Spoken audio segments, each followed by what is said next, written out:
La terre tremble lorsque l'Éternel s'élève pour rendre justice à ses serviteurs et à ses servantes en vie ou décédées, à l'instar de Blanche Candolo. Matthieu chapitre 27, versets 50 à 51 et de verset 54. Verset 50. Jésus poussa de nouveau un grand cri et rendit l'esprit. Était-ce le cas de Blanche Candolo avant de remettre son esprit entre les mains de l'Éternel? Verset 51. Et voici, le voile du temple se déchira en deux, la terre trembla. Deux événements qui ont permis aux centeniers et à d'autres personnes qui étaient présents le jour de la crucifixion ou du sacrifice de Jésus-Christ sur la croix de dire qu'assurément cet homme était le Fils de Dieu. En effet, les voiles les empêchaient de voir et d'entendre la vérité qui est Jésus-Christ, le Fils de Dieu. En ces temps divins, les voiles se déchiraient pour voir et entendre la vérité sur la mort de Blanche Candolo.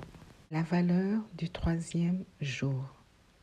Jésus-Christ est ressuscité le troisième jour parce que la terre ne pouvait contenir et ensevelir celui qui était, qui est et qui sera éternellement la vérité suprême ou divine.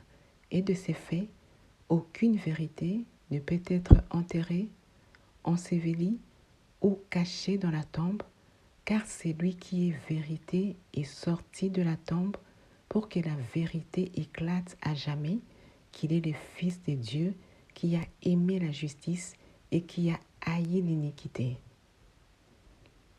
Comme il est écrit dans 2 Pierre chapitre 3 verset 8, « Devant le Seigneur, un jour est comme 1000 ans et 1000 ans sont comme un jour. » Ainsi, le troisième jour de la résurrection de la vérité sur la mort de Blanche Candolo voit les jours où l'épée de Dieu vient déchirer les voiles et où Dieu est en train de faire ressusciter la vérité pour la faire éclater afin de justifier la mort inopinée de sa servante Blanche Candolo.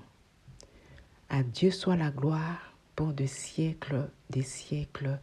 Amen. Dieu est Dieu.